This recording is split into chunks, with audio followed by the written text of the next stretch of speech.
Hey, and welcome back to my channel. If you're new here, my name is Darian and I'm an Indiana-based videographer. I specialize in weddings and marketing videos. In today's Q&A, I'm just gonna be answering some questions you guys had about videography, so let's jump into it. So the first question of the day is, what camera do you use? And I use the Canon EOS R. I actually have two of those. I got them last year and I've loved them. Everybody has their own opinions about what brand you should be using. I did start out with Nikon because I did photography before, and I quickly learned that it just wasn't a great camera for videography specifically, so I did switch to Canon because personally I love the colors on Canon and the really fast focus, and it's just been a great camera for me. I also wanted to use a DSLR so that I could use it for photography if I wanted to. Overall, I've been really happy with this camera and I'm glad I made the switch. Question number 2 is, what are some resources for someone who's getting started in videography? That's such a good question because I wish I would have known this beforehand, but a few really great resources I would say is the How to Film Weddings podcast. They are giving so much good information for free, so you should check that out. I've learned a lot from them. Some other great resources is I would definitely check out YouTube. You can search Forestry Films has some great videos. Again, How to Film Weddings. They do put their podcasts on Facebook if you're into that. Jake Weissler is a good one. Another thing is Facebook groups. You really want to get involved in Facebook groups because people are always asking questions. It's also a safe place to voice your opinion about things or ask a question yourself. A few groups would be, again, How to Film Weddings, but then Wedding Film School is another one. And Forestry Films also has some of their own. If you purchase some of their courses or their LUTs, they also would invite you to Facebook groups as well. So I would definitely check all those out if you're interested in getting started in videography. Question number 3 is, how do you deliver your wedding films? I get this question a lot, and so I do have it shared on my Instagram page, but how I share my wedding films is wedflow.com. I like it because you pay, instead of a monthly subscription, you pay based on space. So the first 5 gigabytes is actually free, and then after that, it's $5 for 5 more gigabytes. It does what I need, and it's very affordable. I think it has a very clean look whenever you're delivering your wedding films. And again, it's very affordable. As for marketing films, I use Frame.io because my clients can also comment in there and make corrections to the drafts. And then once they're finalized, I can deliver them as a presentation where they can download the video. So I really like Frame.io as well. Frame.io is subscription based, so keep that in mind. Number 4, how many weddings do you film a year?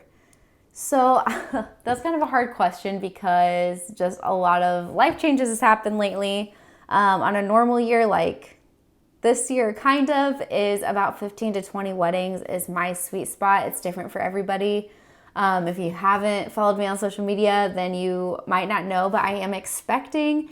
And so things are going to be looking a little bit different over here as for how many weddings I might take on in a year, but 15 to 20 was my goal before that. Number 5 is, what is something you wish you knew when you started? For me personally, that's kind of an easy one. I would say investing in yourself. That's something I wish I would have done earlier on. It took me a few years before I finally did my first workshop. And actually my first workshop was an in-person workshop. I went to Venture Workshop, and that so much has changed. Just how I do everything. I feel like I grew so much after that workshop. I've also done a few online workshops from some people that I look up to. So definitely invest in workshops and just learn from others. And those resources I gave you earlier for just like learning like how to film weddings and Forestry Films, like really check those guys out because there's so much good information in there available for free. So I just wish I would have done a little more research and, again, investing in myself and just learning. Number 6 is, where do you find music? So I actually have a whole YouTube video about this.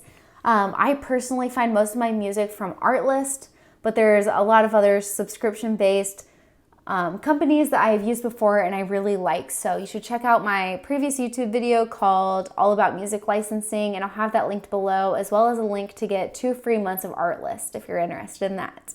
Number 7, what are your favorite lenses? We'll talk wedding. On a typical day, I will mostly be on my 50 millimeter. I love my 50. I believe it's a 1.4. I just think the 50 gives a really nice look, and you can get that really blurred background. And then another lens I use a lot is my 35, which I'm actually filming on right now. But I just really love that wide lens, and I believe that's also 1.4. And so again, you can just get that really crisp background. So those are my two most loved lenses, I would say. Number 8, what LUTs do you use?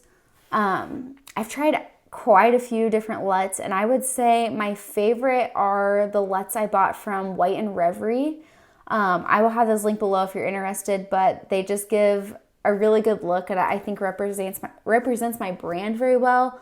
But I don't just drag and drop those LUTs on top. I definitely do a lot of altering myself, so I wouldn't say they're true White and Reverie LUTs, but that's what the base of my LUTs are. I've also used the Forestry Films LUTs, and I think those are a great one if you're looking for just some natural looking LUTs, I would say. Number 9 is, how do you get inquiries from your ideal client?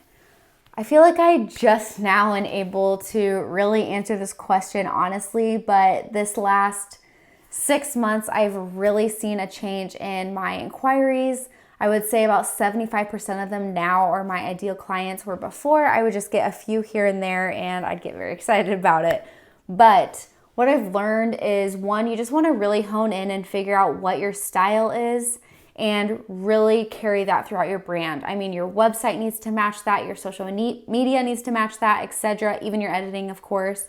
But I would say only post onto your social media and your website films or clips that represent your brand and your ideal client. So the types of wedding you want to shoot should be the types of wedding you're posting. Another great way to get content like that, if you are having a hard time finding your ideal client and booking them, would be joining content shoots and style shoots is a really great way to do that, because they're just, usually a couple of hours and you can get as much content as you want that really matches your brand if you're booking the right ones. And so then you can use that content throughout your website and social media, again, to show what kind of clientele you're looking for. So those are my tips for that. Finally, the last question for today, what is your number 1 tip for building a business? I would say number 1 is surrounding yourself with other business people who can support and encourage you and help you along the way, people that you can ask questions to, and just really serve each other in that way. And then my second tip for that would be consistency. I've seen the most change in my business when I'm just consistent when it comes to social media. Same with emails. You need to be replying quickly to your emails and just be yourself and show your personality throughout your brand. I think that is a really good way to just get authentic clients and people who want to support you. So those are my tips for that. I hope you guys enjoyed today's video. If you want another Q&A, let me know in the comments below. I'd be happy to answer any questions I didn't answer in this video, and I'll see you next time.